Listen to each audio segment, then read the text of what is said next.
Bom, então a mesa posta e passo a palavra agora ao André, que vai fazer uma explanação.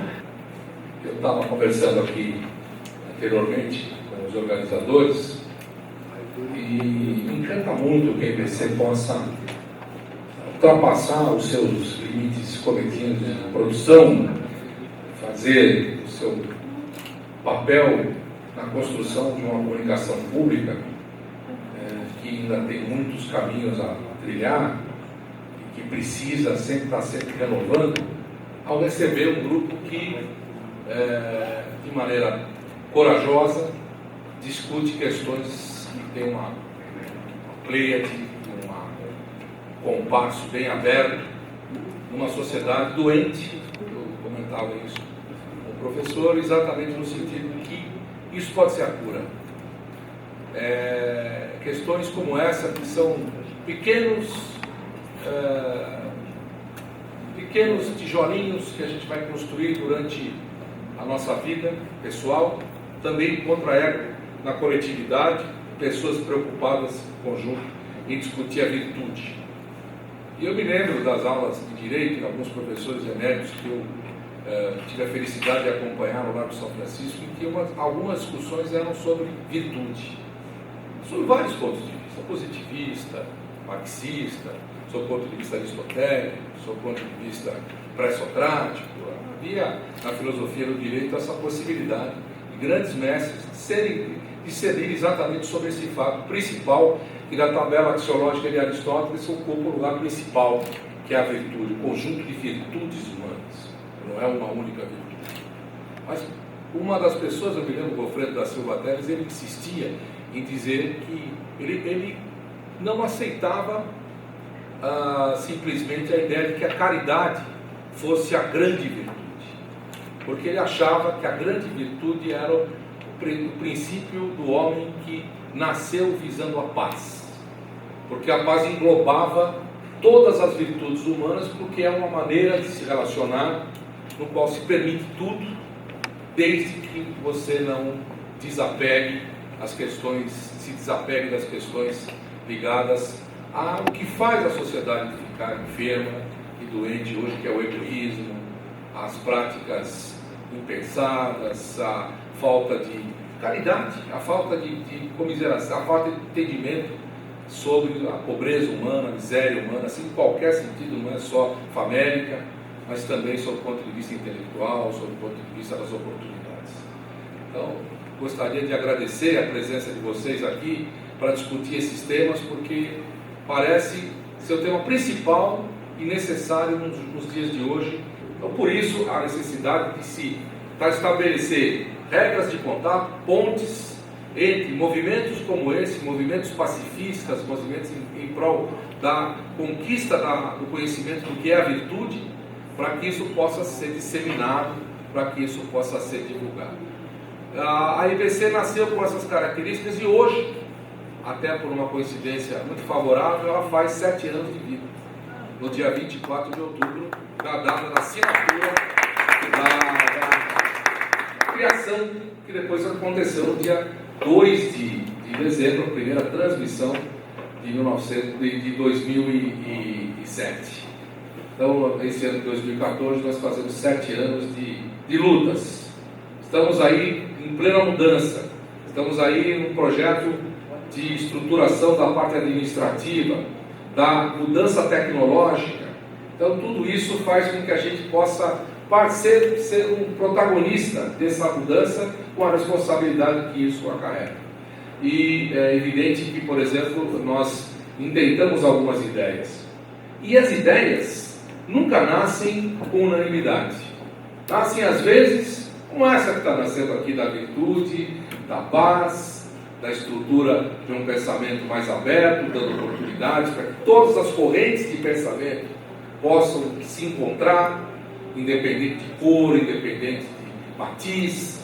Quer dizer, é uma luta para que a individualidade humana e os conceitos da individualidade humana possam ser estruturados naquilo que os grandes psiquiatras e psicólogos no início do século XX classificaram como os arquétipos, principalmente os discípulos de Freud, que é o Jung, e outros depois, mais tarde, no próprio comportamento, na própria estrutura do comportamento, trabalhando um pouco o que seria no futuro construtivismo, com os processos, e isso tudo está numa relação do conhecimento próprio de si mesmo, que é uma luta pessoal muito importante que as pessoas têm que fazer para melhorar a sua alimentação, para melhorar a maneira como tratam as pessoas, a maneira como veem o meio ambiente, a maneira como enxergam a política, a maneira como enxergam o seu lado profissional e o seu lado pessoal em sociedade. Então isso deve ser baseado em regras que são flexíveis, mas ao mesmo tempo elas determinam um conjunto de conhecimentos que a humanidade precisa perpetuar. E grandes homens no passado já o disseram, nomes que nós podemos citar aqui e vão sempre pontuando as gerações humanas. E nesse momento agora parece que nós estamos um problema causado exatamente por esse acesso de informação, por esse excesso de informação que é exatamente causado pelos meios digitais, que estão exatamente a serviço ainda do lucro, da mais-valia, de ponderações que representam em si a própria característica do ser humano em relação ao patrimonialismo, ao materialismo, às questões básicas de uma sociedade já falida, já em ruínas, mas que ainda se faz valer exatamente no comportamento e no medo das pessoas em mudar. Por que mudar? O acomodamento e o medo dessa estrutura de fazer novidades é maior do que o próprio sofrimento do dia a dia, que deveria ser o motivo para a mudança. Mas as pessoas se acostumam com o medo. Já dizia Lao Tse, dizia que está isso nos livros chineses, dizendo que exatamente esse medo de mudar só pode ser explicado pelo acostumar-se com o medo, acostumar-se com o mal. E as pessoas passam a não ver mais o lado positivo e passam a não crer mais no lado positivo e perpetuam a miséria humana, a miséria individual, que acaba acarretando uma miséria coletiva. Isso a comunicação pode mudar. Isso a comunicação pode entusiasmar.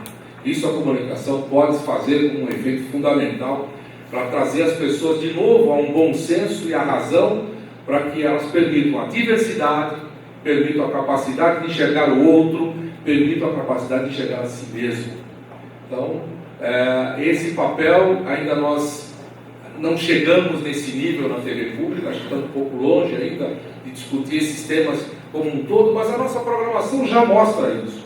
A preocupação com o jornalismo, que é um jornalismo sem condução de um ponto de vista específico, que tem aí uma abertura para que as pessoas possam, elas, por si mesmas, construírem a sua própria relação com o fato e poder tirar as melhores considerações, entender as questões nacionais e internacionais sob o ponto de vista daquilo que aprenderam numa discussão neutra, aberta e sem partidarismos. A mesma coisa acontece sob o ponto de vista cultural, no qual as crianças têm a possibilidade de ter animações que não são animações baseadas em violência, baseadas em exemplos adultos, mas que entendem a fantasia, entendem a maravilha do que é ser criança, e isso é fundamental. Voltar de novo a brincar tocando o seu amiguinho, brincar novamente fazendo as questões ligadas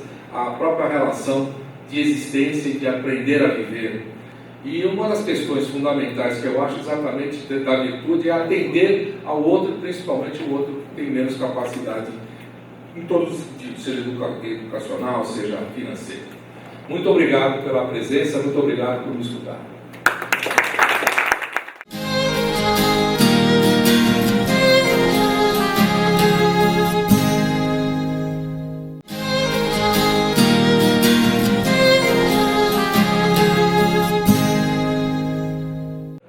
O André falou de Aristóteles, legal. Aristóteles vai falar, né, que a virtude é uma predisposição que vira hábito, né, essa prática de fazer o bem, que em geral começa na família, né, a gente tem as pessoas na volta do nosso círculo familiar que nos acolhe, que nos sugerem, que nos ensinam e dão exemplos para isso.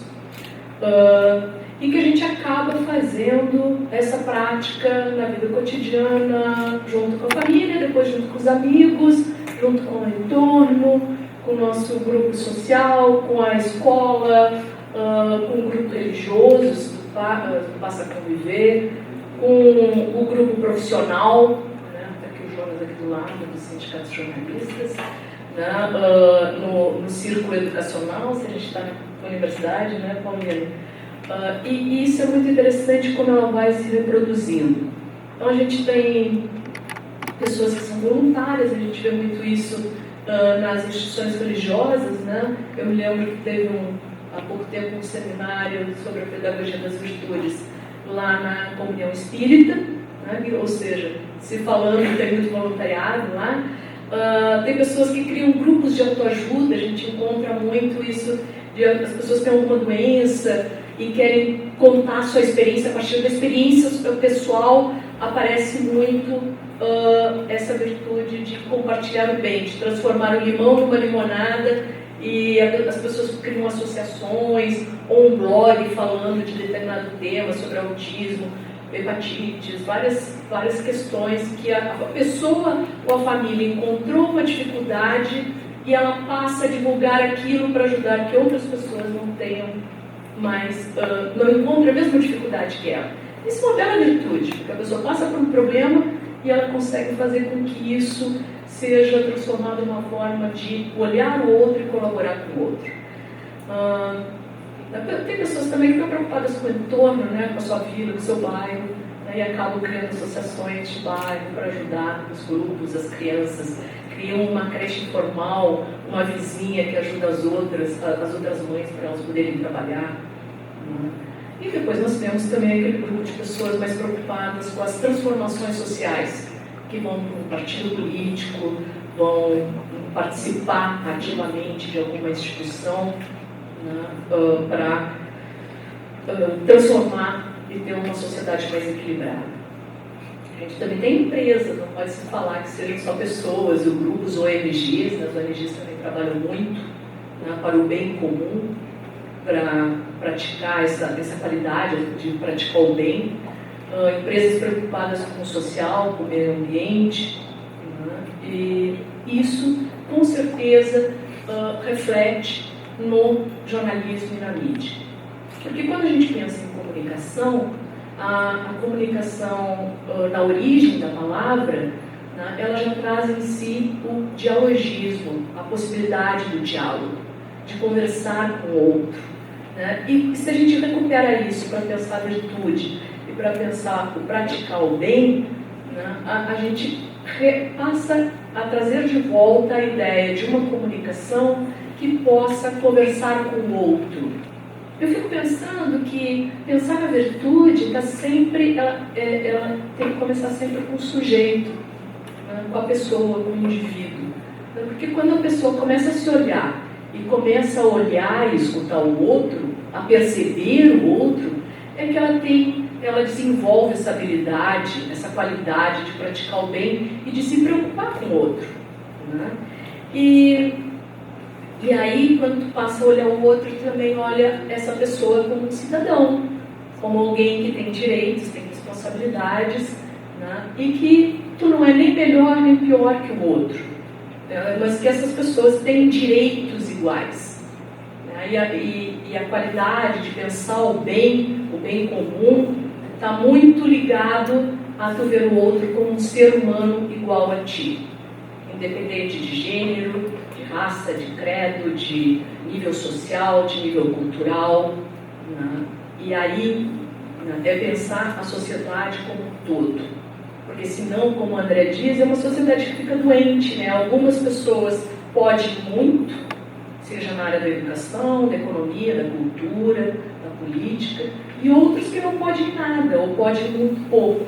E quando a gente tem essa disparidade, né, essa falta de equilíbrio, ela vai se revelando em outras esferas da vida social.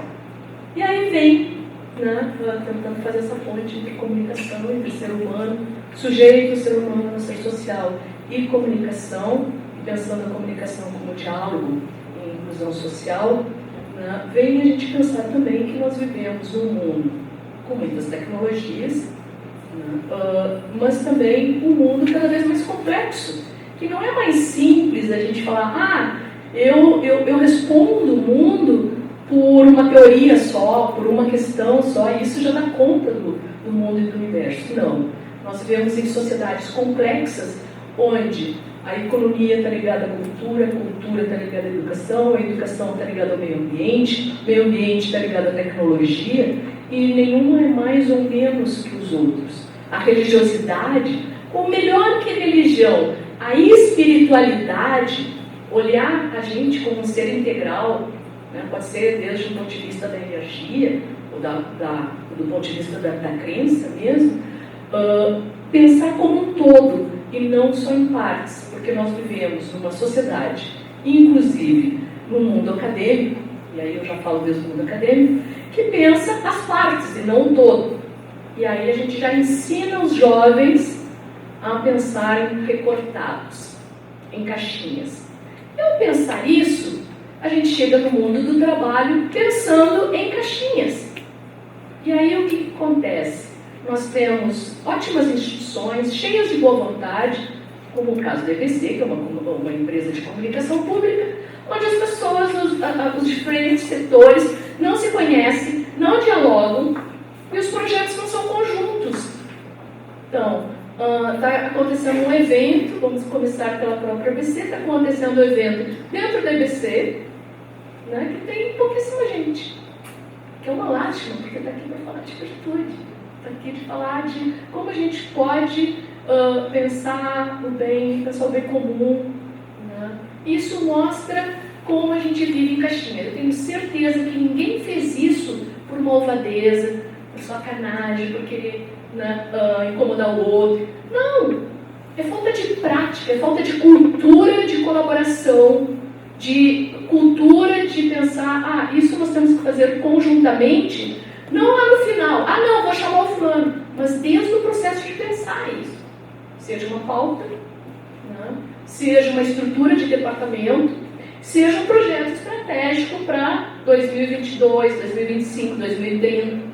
Isso eu estou pegando o caso da EBC porque eu estou aqui dentro.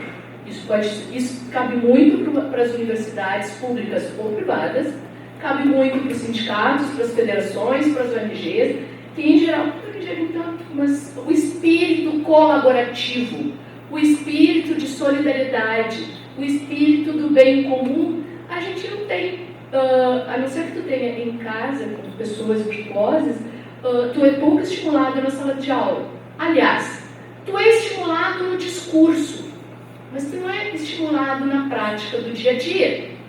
Porque na prática do dia a dia tu está correndo, tu tem que sobreviver, tem outro grupo político, tem aquela pessoa que tu não concorda, e tu acaba afastando. Então, as práticas são de caixinhas, seja no mundo do trabalho, seja no mundo acadêmico, da educação, de seus diferentes níveis, e seja na vida social, porque isso se reflete na vida social. Quando a gente pensa, por exemplo, eu vinha vindo para cá e almocei com o André e outros amigos, e o André dizendo, olha que bonito, está ficando o edifício aqui. Eu olhei, eu sou muito distraída, eu nem vejo essas coisas. Aí eu olhei, a primeira coisa que eu notei os vidros são de espelho, aqueles espelhados. O que acontece com vidros espelhados? Os passarinhos morrem, eles batem de cara, eles não sabem reconhecer. Ou seja, ninguém pensou no meio ambiente, ninguém pensou na natureza. É muito bonito, lindo, moderníssimo. Então, quando que a gente começa a pensar a vida, os nossos trabalhos, as nossas propostas, eu sou super solidário, mas na prática tu vive dando patada no outro e tirando o cara do teu caminho porque tu não concorda com ele. Então, que virtude é essa? Que virtude é essa que, por exemplo, eu estava anotando algumas coisas aqui quando a gente estava falando, vou dar um exemplo da universidade, tá? Vou sair porque o pessoal também vai falar aqui de jornalismo, vou dar um exemplo de... a gente pode solicitar, quem é pesquisador, pode solicitar para a CAPES, que é um órgão de fomento, né, para bancar um livro para a gente, né, que a gente trabalhou, fez pesquisa. Eu tenho alguns colegas que ganharam o livro da CAPES e foram dar um curso na África. Nossos irmãos do Sul, que são mais pobres que nós. Eles chegaram lá e venderam os livros. Como assim? Eu vou lá, dou um curso, ganho dinheiro e ainda vendo o livro que eu ganhei de graça. Esse é um exemplo. Ou, quando a gente pertence a um grupo teórico, a gente que é da academia pertence a grupos de autores que a gente gosta, a gente fala. Qual é a virtude em a gente falar só sempre dos mesmos e não fazer o diálogo com os outros? Porque a gente não pensa de forma transdisciplinar, transpassando a própria ciência da comunicação e pensa outras ciências, o diálogo com a filosofia, com a economia, com a política, com a cultura, com a educação, com a geografia. O que tem a ver a geografia? Tem tudo a ver. Vamos pensar na geografia da fome, vamos pensar no nosso Nobel, Milton Santos. Quando a gente começa a pensar que a engenharia não tem nada a ver comigo, eu fico preocupadíssima. Porque ela tem tudo a ver, ainda mais quando a gente fala de infraestrutura. E aí te rotula assim, tu é, olha, mas tu é muito tecnicista, né? A gente bota um rótulo. Qual é a virtude de só dialogar com teus amigos? Onde está essa virtude? Isso é conversa de umbigo. De tu escrever com teus amigos. Conversa de umbigo. E nós, jornalistas, e eu pratiquei 20 anos de jornalismo, e eu agora sou professora de jornalismo na graduação, jornalismo e convergência digital, e sou da pós-graduação também. E essa é uma grande discussão. Por que tu entra para fazer um curso e para que tu está fazendo lá? Qual é o teu papel social? Porque é só para ti, é só tu que existe. Então, que tipo de projetos a gente pensa para os estudantes? Agora mesmo, nós estamos fazendo um projeto sobre campanhas convergentes de saúde. Hepatite, diabetes, prevenção da AIDS, é o outro, tem mais um agora. Não, porque você está muito. Eu já tenho bastante, nós estamos pensando em outros. Que incluem também flash mobs, campanha no Instagram, micro vídeos, micro vídeos no Instagram, Facebook, Twitter, jornal online e tal, mas também os estudantes entrarem e eles serem participantes de flash mobs. Não, mas eu só produzo. Como assim só produz? Não. Tu vai avaliar o outro, tu vai estar pensando no conjunto. Como a gente pensa conjuntamente a diferença? Não, mas eu convido o outro. Não, mas convidar o outro é diferente mesmo. Tá? Misturar o engenheiro com o filósofo com o físico com o comunicador com o economista. Que isso é pensar no mundo complexo. Isso é dizer assim, putz, eu não sei sobre isso, e agora? Porque senão eu falo só sobre o que eu sei. Sobre o que eu sei é fácil falar, pessoal. Sobre o que eu não sei, pensar conjuntamente, bom, que tipo de jornalismo, que tipo de mídia nós queremos, esse é o grande desafio. Esse é sair do lugar comum. Eu me lembrei que eu só assino uma revista, pessoal, caso que eu vejo online, que é a revista Vida Simples. Não sei se algum de vocês conhece. Eu gosto muito da Vida Simples, porque ela pensa como a gente pode fazer boas práticas, viver bem, compartilhar. Ela tem a prática do compartilhamento, do conhecimento produzido de forma coletiva. E é muito engraçado porque teve um momento que eles estavam voltando assim, mais para o coletivo, para o grupo, para pensar a sociedade social, pessoas legais, pessoas que fazem bem, pessoas virtuosas em diferentes áreas, no seu dia a dia, na sua prática com o outro. Eles usavam o papel couché, aquele papel bem chique, de revista. Aí eles se deram conta, assim, como assim, pessoal, eles fizeram uma autocrítica. Como assim? Não, nós estamos tudo errado. Nós temos que, no mínimo, fazer com papel reciclável. Que bom, quando a gente vê em termos de a estética conhecida, cai a qualidade. Mas é muito mais respeituoso com o meio ambiente e com o discurso que eles fazem. Então eles estão sendo coerentes. Tá? E bom, eles fizeram durante 12 meses, é uma revista mensal, eles fizeram durante 12 meses discussões, né, sobre ética, paz, a cultura da paz, né, a ética do dia a dia, da vida cotidiana, o amor, a virtude, a solidariedade. Eu sugiro, são os textos que são carro-chefes da revista. E o último, se não me engano, foi sobre virtude. Se eu não estou equivocada. É muito legal, vale a pena. Não estou fazendo propaganda da revista, mas eu, Cosette, gosto de ler. Me faz bem. Tá? E aí, eu queria sugerir, então, entrar na parte de comunicação. Acho que a comunicação pública é essencial nesse país.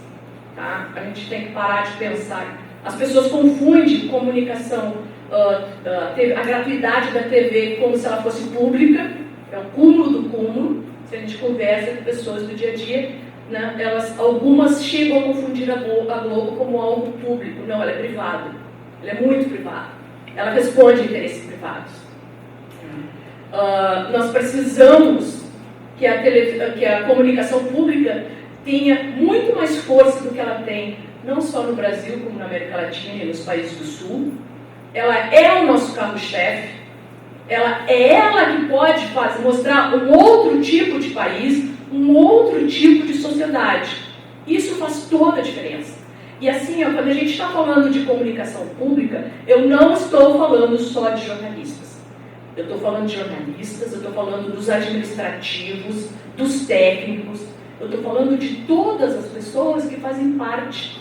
Né? E a senhora da limpeza também, a do cafezinho. Porque todos eles fazem parte dessa comunicação pública. E ela só vai ser comunicação pública se todos se sentirem pertencentes a este grupo. Não pode ser só os jornalistas que sabem tudo, né? Ou a diretoria que está lá em cima. Este é um projeto estratégico, coletivo, que tem que ser construído de uma forma que introjete nas pessoas que elas estão construindo isso. E a comunicação pública não pode estar só em alguns lugares. Né? Ela tem que estar em todo o país, em todas as possíveis áreas, seja na TV, no rádio, na agência de notícias, no portal, na TV digital, interativa, todas as áreas. Mas todas as áreas pensadas coletivamente. Não cada um por si, Deus por todos. Porque ela perde força. Ela não é construída como um todo. Cada um vai para um lado, né? De acordo com o diretor do momento. E esse é um problema sério. Bom, acho que tem uma outra coisa, que é incentivar as pessoas a desenvolver projetos convergentes, que é o que eu estava falando, produzir conteúdos. Produzir conteúdos aqui dentro também. Outras pessoas, como é que elas veem a comunicação? E aí tu estimula o público interno também a pensar a comunicação. Porque a gente fala de comunicação e pratica comunicação todos os dias, mas só alguns fazem e podem produzir. E eu acho que uma outra coisa para finalizar, eu acho que a gente precisa voltar a incentivar o silêncio. Nós não sabemos mais estar em silêncio. E quando a gente não sabe estar em silêncio, a gente não sabe estar com a gente mesmo. Sempre a gente está com o rádio ligado, a TV ligada, o celular ali vendo as redes sociais, escutando uma música, entra no rádio, liga o cabo, né? Vai no banheiro com uma revista. O que eu quero dizer é que a gente não desconecta mais. Isso de nós sermos uma sociedade da informação, né? Das tecnologias, da informação, da comunicação, 24/7, 24 horas por dia, 7 dias na semana, pode ser muito interessante, mas também tem um detrimento para o nosso diálogo interior e diálogo com o outro que está aqui do lado. Muito obrigada, pessoal.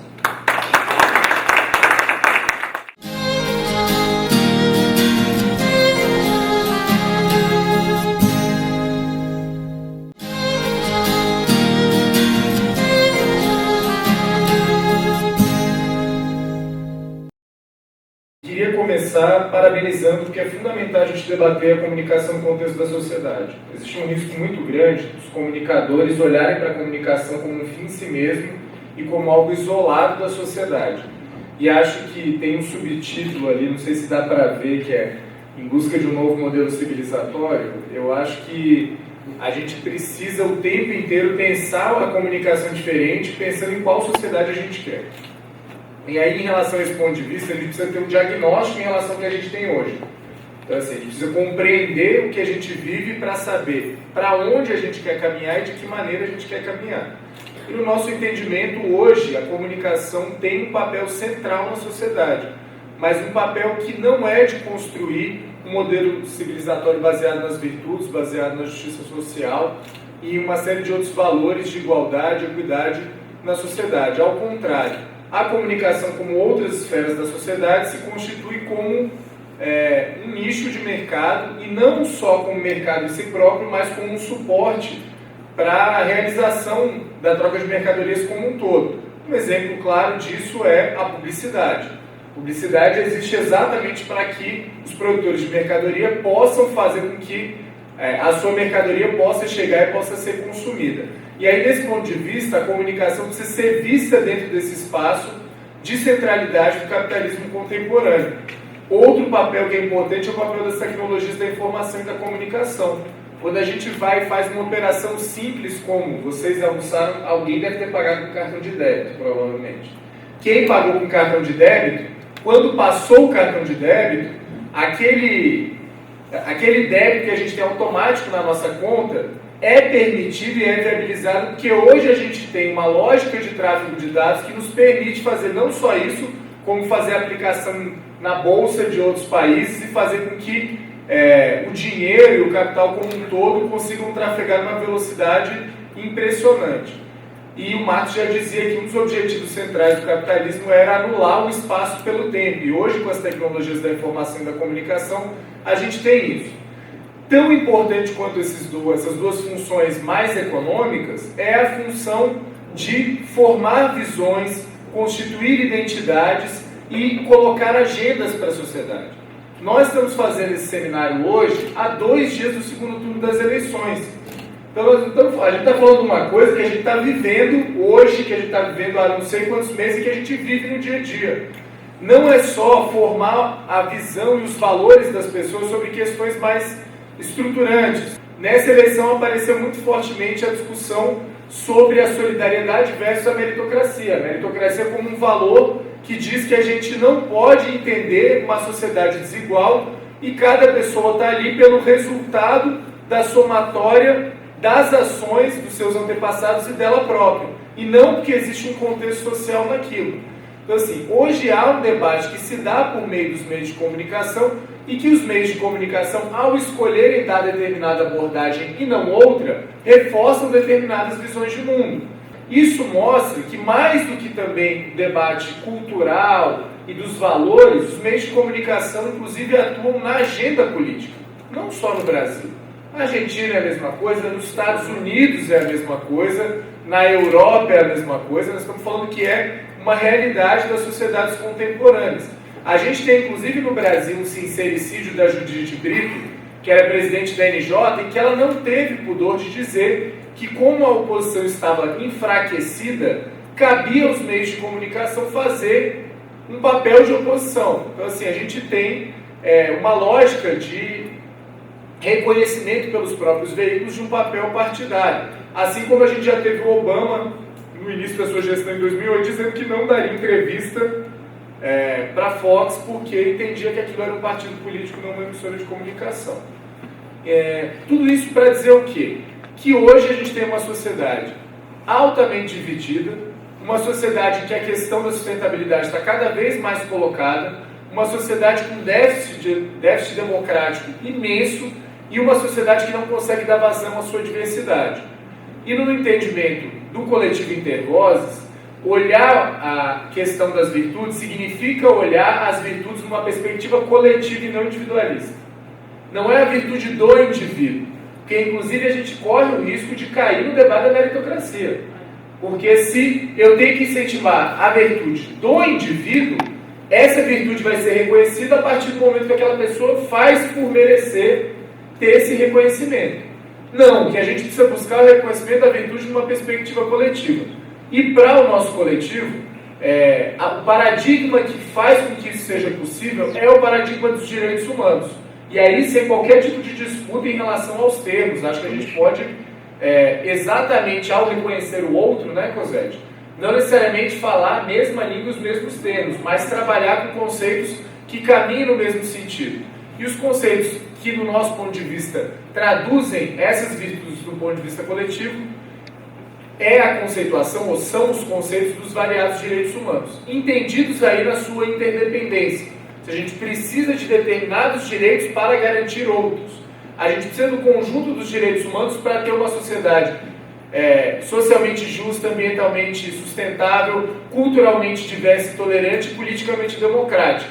E aí, um dos direitos que cumpre um papel fundamental para permitir que outros direitos sejam realizados, protegidos, promovidos e garantidos é o que a gente chama de direito humano à comunicação. O que é o direito humano à comunicação? É uma noção que avança em relação a conceitos mais tradicionais que a gente conhece do campo de liberdade de expressão e direito à informação. Quando a gente está falando só de liberdade de expressão, a gente pode dizer o seguinte: se eu chegar lá na rua e gritar alguma coisa qualquer, não necessariamente alguém vai me prender. Se bem que no Brasil, desde junho de 2013, nem mais essa garantia a gente vem tendo. Mas, supostamente, eu não vou ser preso por gritar ali, viva a pedagogia das virtudes. Agora, se do outro lado eu tenho um âncora de um telejornal que é visto por 80 milhões de pessoas, o resultado do debate público é desigual. Então, não ser proibido de falar continua sendo uma questão essencial. Basta ver, inclusive, no caso brasileiro, como a gente vem tendo o ascenso da violência contra comunicadores. Mas eu preciso mais do que simplesmente não ser proibido de falar. Do outro lado, a sociedade tem o direito de ser informada. Conhecer aquilo que existe no mundo para que ela possa formar o seu juízo de valor e participar do debate democrático. Agora, eu preciso juntar essas duas coisas e dar um passo a mais. Não apenas ser informado e não apenas não ser proibido de falar. Eu preciso ter condições de ser informado, de informar, porque a democracia está exatamente a partir do momento em que eu não terceirizo o direito de informar, em que a construção sobre a visão de mundo não é feita por poucos para muitos, mas de muitos para muitos, mas não só isso, garantir que eu tenho os meios e condições para fazer isso, porque não adianta eu botar um caixote ali na W3 e gritar, e o âncora do telejornal ter uma rede de televisão para falar para 80 milhões de pessoas. Garantindo que nesses meios e condições haja uma apropriação cada vez maior, e isso a gente está falando sim de convergência tecnológica, de novas tecnologias da informação e da comunicação. Inclusive com debate, agora com a internet, que começa a emergir, o direito de ser ouvido, né? Porque eu posso ter o meu blog, que ninguém lê. Eu posso ter o meu perfil, que os meus amigos leem. Então, falar de um debate público, de uma esfera pública democrática, é falar do direito de ser ouvido. É por isso que a gente tem em alguns países um mecanismo que se chama direito de antena, que é você que é um segmento social relevante, não basta você ter a sua emissora. Você tem que ter um espaço nas emissoras de maior audiência para que você possa falar ali também. Eu sei que a gênese é diferente, mas a gente poderia fazer uma transposição guardadas as devidas proporções para a Voz do Brasil. Ou seja, o Estado possui os seus meios de comunicação, mas historicamente entendeu que numa determinada faixa de programação, as notícias e os informes dos diversos poderes que compõem o Estado brasileiro devem ser ali veiculados para que todos conheçam. Com isso, o que eu quero colocar? Esse direito humano à comunicação não adianta ser uma norma programática. Ou seja, não adianta estar no papel, não adianta estar nos discursos. Porque no discurso todo mundo é a favor da comunicação livre, democrática, etc, etc e tal. Mas o que nós precisamos é de mecanismos que permitam que isso seja efetivado. E aí o Estado, que antes era aquele que violava a liberdade de expressão, passa a ser o garantidor da liberdade de expressão. Porque quando a gente funciona na lei do mais forte, o mais forte fagocita o mais fraco. Que é o que acontece hoje. Hoje, e aí a gente tem um debate que não é só brasileiro, ele é latino-americano e ele é inclusive norte-americano, se a gente for olhar para o debate da neutralidade de rede da internet nos Estados Unidos. Os grandes conglomerados de mídia que existem ali e se beneficiam tanto pelo papel econômico que cumprem, quanto pelo papel político que exercem, querem fazer com que este ambiente de mídia fique restrito a eles próprios.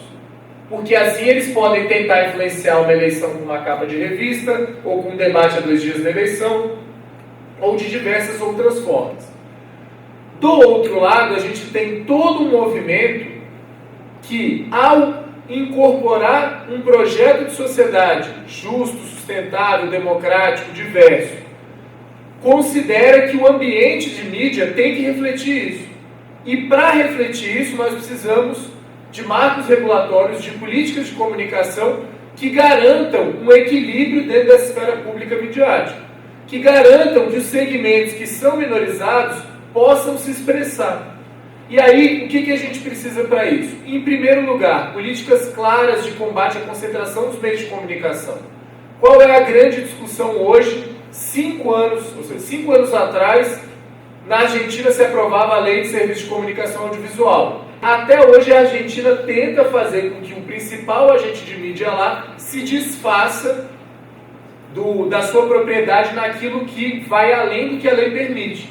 E é uma briga diária para que isso... que foi resolvido o imbróglio legal que a corte deu ganho de causa no ano passado. Mas agora você precisa ter o procedimento da venda daquilo que está excedendo. E isso continua sendo uma briga. A gente tem mecanismos de combate à concentração não só na América Latina. Muito pelo contrário, a América Latina chegou depois nesse debate. Historicamente, nos Estados Unidos, a gente tem mecanismos tanto de limitação por audiência, tanto de propriedade dos meios, você não poder ter um jornal e uma rádio, ou uma rádio e uma TV, ou da quantidade de rádios que você pode ter, ou quantidade de canais de TV. A gente também tem regras de limitação de concentração de propriedade no Reino Unido e em outros países da Europa. Então isso é uma tradição das legislações e das sociedades capitalistas ocidentais. E que aqui no Brasil é tratado como se fosse um atentado à liberdade de expressão, o que é um absurdo. Um segundo ponto central para que a gente consiga construir um ambiente de mídia democrático e que, portanto, cumpra esse papel de promoção dos direitos humanos. Que a gente tenha espaços de comunicação voltados a isso. E aí já foi dito aqui, a comunicação pública é um vetor central da promoção dos direitos humanos. Central. Por quê? Porque ela é a modalidade de comunicação que não está subordinada às leis do mercado. Assim como ela não deve estar subordinada às leis e aos interesses de um determinado governante. Ela tem que ter autonomia editorial, sustentabilidade financeira, para que ela possa servir ao povo brasileiro. Ou ao povo argentino, ao povo americano, ou quem quer que seja, mas trazendo aqui para a nossa realidade. Ou seja, nós precisamos de um modelo de comunicação pública que seja forte, que seja estruturado, que chegue na casa das pessoas, o que a nossa comunicação pública hoje não faz, que tenha um sinal decente para que a pessoa, quando ligar, não trocar de canal, como existe muitas vezes, e que sobreviva num novo ambiente mais complexo, como foi colocado. Num ambiente convergente, que a gente não está só falando de televisão, não está só falando de rádio, em que a gente está falando de uma integração desses meios sem perdê-los. Então também não adianta a gente entrar numa perspectiva de ódio à internet, como se a televisão não fosse mais cumprir um papel, muito pelo contrário. E a gente tem um caso específico, se falando de sociedade brasileira, de um número de acesso de internet ainda pequeno. E de um perfil de acesso à internet ainda muito calcado nisso aqui. E aí, ao estar calcado no que a gente chama de acesso móvel, significa que a gente tem menos possibilidade de assistir a vídeos, por exemplo, pela internet, do que quando a gente fala no acesso fixo. Para que essa digressão? Para reafirmar o papel da televisão, para reafirmar o papel do rádio, inclusive dos jornais e da mídia impressa. Então, falar em comunicação pública significa trocar a roda do carro, que é recuperar toda essa história que a gente está tentando recuperar. Uma vez que a IBC, como disse o André, não tem nem 10 anos, e já olhar para o futuro. Agora, falar de comunicação pública não pode ser só falar da IBC. Tem que ser falar dos vários veículos que compõem o campo público, de rádios e TVs comunitárias, de rádios e TVs universitárias. Isso quando a gente tem uma realidade que, por exemplo, há um tipo de canal emergente no Brasil que se chama Canal da Cidadania, que tem um potencial enorme, que seria um canal público local das prefeituras com a participação da sociedade. Esse é um espaço que tem que ser ocupado pela sociedade. Agora, outros 2 canais que estavam previstos, e o André participou dessa história, lá quando se falava, né, que o artigo 13º do Decreto 5820, de 12 de junho de 2006, ia trazer aí um avanço para a TV digital, porque a gente ia ter um canal do Executivo Federal, um canal da cidadania, um canal da cultura e um canal da educação. 8 anos depois, o canal da cultura e o canal da educação, a gente ainda está esperando ver o que vai acontecer, infelizmente. Enquanto isso, o campo público briga para não ser desalojado do espectro de radiofrequências, porque a faixa que estava reservada para ele foi destinada para a banda larga 4G. E aí agora, este governo e a Agência Nacional de Telecomunicações estão tentando alocar todos os canais, inclusive tentando jogar a comunicação pública para faixas ainda não consolidadas, como é o caso do que hoje a gente usa, que se chama VHF, uma parte do VHF. Ou seja, a gente já vem de um histórico de marginalização. Conseguimos um primeiro avanço com a criação do EBC. Ainda falta espalhar esse modelo para o resto do Brasil. Mas já temos um retrocesso central com essa questão do desafio desses espaços estarem na comunicação digital, na TV digital, sem falar no modelo de rádio digital que nem existe no Brasil ainda. Por fim, a nossa preocupação com o fortalecimento da comunicação pública não pode tirar o nosso foco de que nós precisamos ter também uma comunicação privada sem fins lucrativos. Se a gente pega o modelo uruguaio, o modelo da Argentina, o modelo boliviano, um dos centros da democratização que está acontecendo lá dos meios de comunicação é abrir espaço para emissoras de associações indígenas, sindicatos, associações dos mais variados interesses, povos originários. Isso é visto como uma coisa central, porque é exatamente o momento em que as representações da sociedade diretamente falam à própria sociedade. Não por meio da mediação da comunicação pública, que é importante, mas não pode ser exclusiva. E aí, nisso, a gente ainda está caminhando a passos de tartaruga no Brasil. A grande expressão que a gente tem disso, que são as rádios comunitárias, seguem sendo criminalizadas. Mesmo em gestões que dizem que estão preocupadas com uma comunicação mais democrática, mais livre, etc. e tal. Os veículos sem fins lucrativos, se a gente for pegar o exemplo de uma própria parceira aqui da TV Brasil, a TV dos Trabalhadores, tem uma dificuldade tremenda de se sustentar, porque a gente não tem hoje um modelo de financiamento voltado para isso. Nós temos um modelo de financiamento que coloca na mão dos financiadores, das empresas que vão ganhar isenção de imposto, a definição de onde o dinheiro vai ser alocado. Nós temos uma parte minoritária, que aí sim é investimento a fundo perdido, e nós temos um modelo de financiamento voltado para grandes obras, para grandes cineastas, e não voltado para que a gente possa permitir que essas expressões alternativas, comunitárias, populares, possam florescer e crescer no país. O que a gente queria deixar de recado é muito importante que essa gama toda de entidades que está presente no movimento Pedagogia das Virtudes mostre essa compreensão sobre o papel da comunicação. Eu acho que assim, mesmo com a gente tendo governos que fizeram tão pouco, a partir da Conferência Nacional de Comunicação e de outros processos, e mesmo do debate eleitoral, há um crescimento na sociedade da consciência sobre o papel da comunicação e da consciência crítica sobre a comunicação, para não ler, ou ver, ou ouvir como se aquilo fosse a verdade. Nós precisamos aproveitar isso para dar um novo salto. E esse novo salto é, de fato, conseguir construir uma política ou políticas públicas de comunicação em que a gente enfrente aquilo que só o Brasil não enfrentou. E aí eu não estou falando da Venezuela e nem estou falando da Bolívia, eu estou falando do México, que é um país tão liberal. O Equador ainda pode falar que o Rafael Correa é muito de esquerda. É verdade. Ah, não, a Argentina, a Cristina Kirchner é muito de esquerda. Mas se a gente for falar do México, que é igualmente centro-esquerda em relação ao Brasil, acabou de ser aprovada uma nova lei de comunicação. Então, assim, todo mundo está atualizando seus marcos regulatórios, avançando, não necessariamente da forma mais democrática possível. Na Europa e nos Estados Unidos a gente tem uma batalha grande, aí, principalmente com as novas tecnologias. Mas o Brasil é um cenário do retrocesso em relação a esse caso. A gente continuar com uma lei de 1962 é inadmissível. Inadmissível. E aí eu faço um convite agora para que o Movimento Pedagogia das Virtudes se some à campanha para expressar a liberdade, que tem como foco central colher assinaturas para um projeto de iniciativa popular da Lei da Mídia Democrática.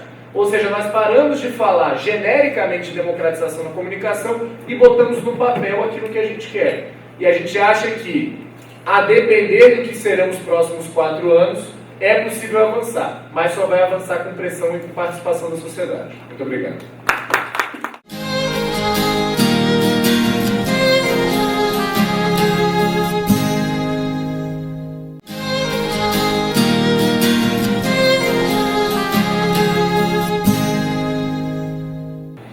Eu queria pautar minha apresentação em alguns níveis e papéis da mídia na promoção das virtudes, começando por uma característica e uma missão que eu considero fundante para essa atividade, que é relacionada aos veículos de comunicação oferecerem condições para que as virtudes sejam promovidas no seu dia a dia, especialmente no dia a dia dos profissionais.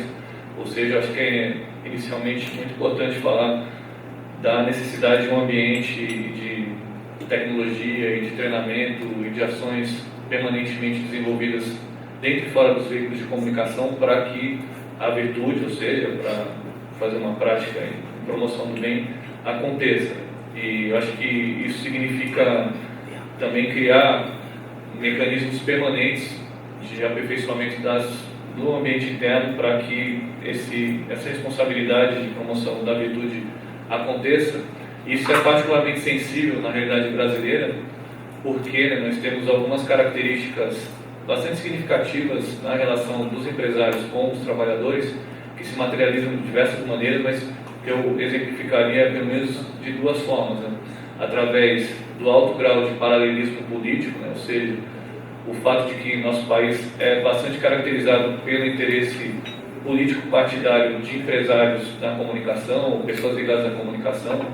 Na semana passada houve algumas ações relacionadas a um movimento assim chamado, né, pela democratização da comunicação, que dentre outros eventos fez um debate sobre coronelismo eletrônico bem interessante, que recebeu até uma reportagem da TV Brasil, que vocês podem assistir depois pela internet, e que foi pautado nessa ideia da gente buscar encontrar maneiras para reduzir o chamado coronelismo eletrônico, ou seja, o cruzamento de interesses e filtro de interesses que é feito em parte significativa dos veículos de comunicação no Brasil. Então, acho que é importante levar em conta esse paralelismo político, o desafio que ele coloca, e também o baixo grau, né, dizem alguns especialistas, de convergência deontológica, ou seja, de princípios éticos entre os empresários e os profissionais de comunicação no país, né? A gente, só para dar um exemplo disso, tem uma realidade na qual existe um código de ética da Federação Nacional de Jornalistas e um código de ética da Associação Nacional de Jornais. Então, em outros países, acho que houve mais possibilidade de alcançar um acordo entre proprietários e trabalhadores em relação a princípios norteadores do trabalho a ser desenvolvido, isso seja no jornalismo, seja também com reflexos, né, importantes em questões associadas a outras áreas da comunicação, tais como produção audiovisual e mesmo atividades associadas à publicidade. Acho que outro nível importante de ser debatido em relação ao papel da mídia na promoção das virtudes é a própria atividade fim dos veículos de comunicação, pelo menos o discurso que é feito em relação a isso, de informar, entreter, educar, a partir da promoção do acesso à informação e da promoção, como disse agora há pouco, né, os colegas de mesa, do direito à comunicação, né. Isso significa, eu acho que também, por um lado, perceber a comunicação como uma área setorial de políticas públicas, e a comunicação não só como um direito individual, mas também a comunicação como um direito social, como um direito coletivo, que é essencial para a sociedade, especialmente no que diz respeito a suas atividades como fiscalizadora dos poderes e como instrumento de promoção da prestação de contas do Estado e dos fortes, e no nosso caso, em vários momentos da nossa história e em variados setores, instituições, né, calcadas em grupos de poder. E aí, para exemplificar isso, eu queria fazer aqui uma referência a várias passagens e debates associados a essa temática, mas especialmente a algo que aconteceu nos anos 40 nos Estados Unidos, para fazer só referências a questões associadas ao Brasil e outros países da América Latina, quando um empresário, dono da revista Time, resolveu compor uma comissão que depois veio a ser conhecida como Comissão Hutchins, porque foi presidida pelo então reitor da Universidade de Chicago, que produziu, depois de uma série de debates, um relatório que me parece bastante interessante, que a gente está tentando traduzir para o português, chamado Uma Imprensa Livre e Responsável. Então, vou pedir licença para vocês para ler aqui alguns trechinhos desse relatório, que é relativamente pouco conhecido no Brasil, mas que eu acho que pode nortear o nosso trabalho quando, como eu tinha dito para vocês, ainda nos anos 40, o Henry Wood, diretor do grupo Time, resolveu colher subsídios para resolver dilemas como editor de uma grande revista, e acreditava ele, nesse período, que era essencial fazer esse tipo de debate, levando em conta que vivíamos num mundo com um estado bastante aguçado de confusão no pós-guerra nos Estados Unidos. E o resultado desse trabalho foi publicado em 47 e provocou polêmica por exemplo, propor a criação de um órgão independente para avaliar a atuação da mídia. Então percebamos como esse debate não é apenas contemporâneo. E também recebeu críticas de grande parte das instituições de comunicação, principalmente na época, por conta do período de perseguição aos comunistas e simpáticos a eles, no que se referia à atuação do comitê capitaneado pelo senador McCarthy. E o relatório propunha também uma nova agenda para a imprensa a partir de um conjunto de orientações que apelavam à responsabilidade como contrapartida à liberdade de imprensa e à liberdade de expressão. E aí, para não cansar muito a vocês, só um trechinho do relatório, que me parece bastante didático, ele dizia que os veículos de comunicação, especialmente o jornalismo, deveriam se constituir como um fórum para intercâmbio de comentários e críticas, pois, e eu sinceramente gosto bastante dessa metáfora, assim como uma ferrovia não pode ser recusada a transportar qualquer passageiro que tenha comprado um bilhete, uma instituição de comunicação, abre aspas, não pode recusar espaço em seu noticiário para divulgar as ações ou pontos de vista de grupos ou indivíduos que tenham sido criticados ou que tenham relevância social. Então, me parece que a gente ainda está bastante distante dessa predisposição, que eu estou colocando aqui como segundo nível, para o papel da mídia promover virtudes, que seria ser esse mosaico diversificado de perspectivas, ações e atividades. Um outro aspecto que eu gostaria de ressaltar, o papel que a mídia pode desenvolver para a promoção das virtudes, é a promoção da diversidade e do pluralismo, em contraposição ao discurso do ódio, ao discurso muitas vezes da mentira, discurso muito relacionado a interesses próprios, em particular os veículos de comunicação. Eu vou pular um pouco mais dos exemplos que eu tinha relacionado aqui sobre essa questão, porque foi tema, acho que especialmente da fala da professora Cosete e também do Jonas agora há pouco. Mas eu também queria fazer referência à acessibilidade como um dos papéis da mídia na promoção das virtudes. Isso seja para pessoas que tenham necessidade de Libras, por exemplo, por um lado, seja também por outro, questões que envolvam o direito de acesso aos conteúdos produzidos e até intercâmbio de produção compartilhada através do sistema de radiodifusão. Acho que o André falou disso e o Jonas também tinha citado a importância de um sinal de qualidade para que isso aconteça. E também, gente, acho que a transposição do que é produzido hoje numa plataforma analógica, como rádio e TV, em grande parte do Brasil, para plataformas digitais, como a TV digital e mesmo a internet. Eu acho que tem havido um esforço interessante da EBC, que pode servir de exemplo para outras emissoras, de fazer com que os conteúdos que são veiculados através da radiofrequência também estejam disponíveis online. O que me parece, acho que algo bastante razoável diante da sociedade que a gente tem e dos dispositivos móveis que estão à disposição para esse contato, para esse acesso.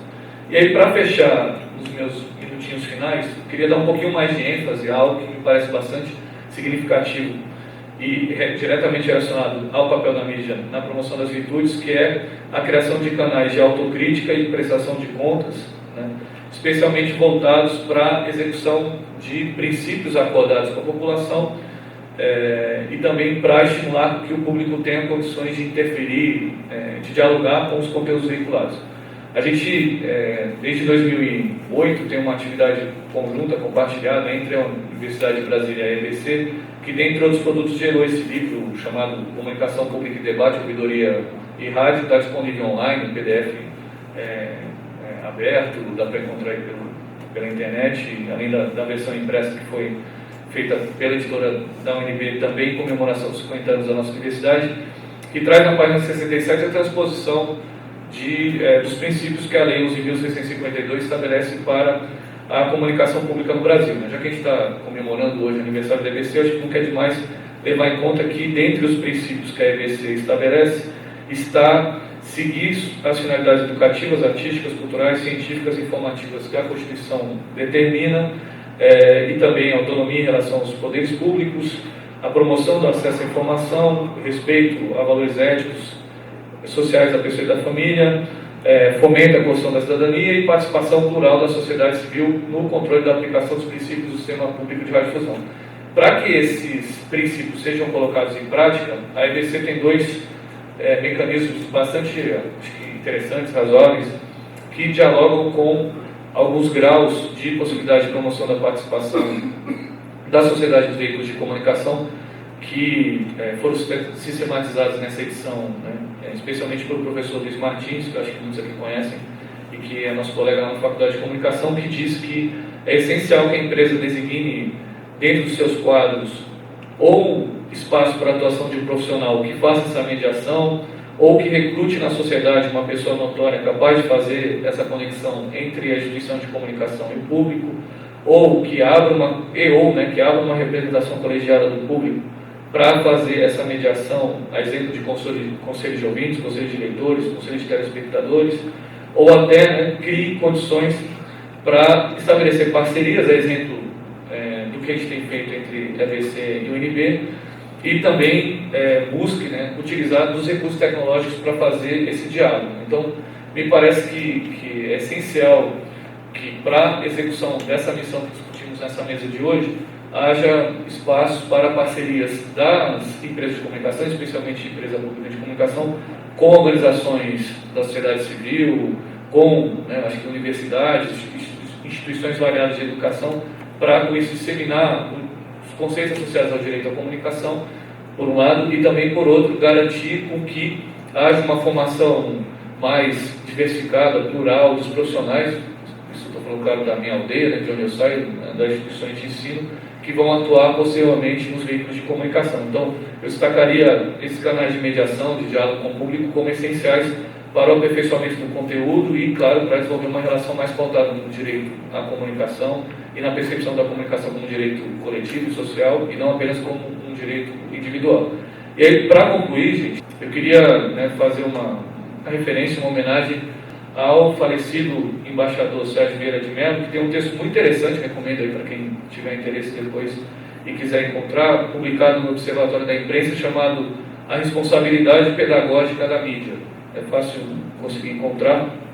E ele, no último parágrafo do texto, que é um discurso que ele fez quando do aniversário do IPI, do Instituto Internacional de Imprensa, em 2002, ele que estava à altura como trabalhando no Alto Comissariado das Nações Unidas para os Direitos Humanos, fez a seguinte consideração no final, e com isso acho que eu consegui encerrar essa fala, estimulando, quero acreditar, que a gente também estabeleça aqui um diálogo, e com isso também parabenizando pela iniciativa e pela parceria do movimento com a EBC. Aqui nas palavras do Sérgio Vieira de Mello: sou de opinião que é preferível envolver a mídia no monitoramento de suas próprias atividades e no fornecimento de treino e recursos aos jornalistas para promover no seu trabalho de forma simples e sábia os direitos humanos e a liberdade, e também ajudem dessa forma os cidadãos a participar plena e produtivamente de suas sociedades. Então, acho que parece bastante interessante e provocadora essa questão que o embaixador colocava aqui à época, e que acho que vai ser sempre atual, independentemente das tecnologias que sejam utilizadas pelos veículos de comunicação. Muito obrigado.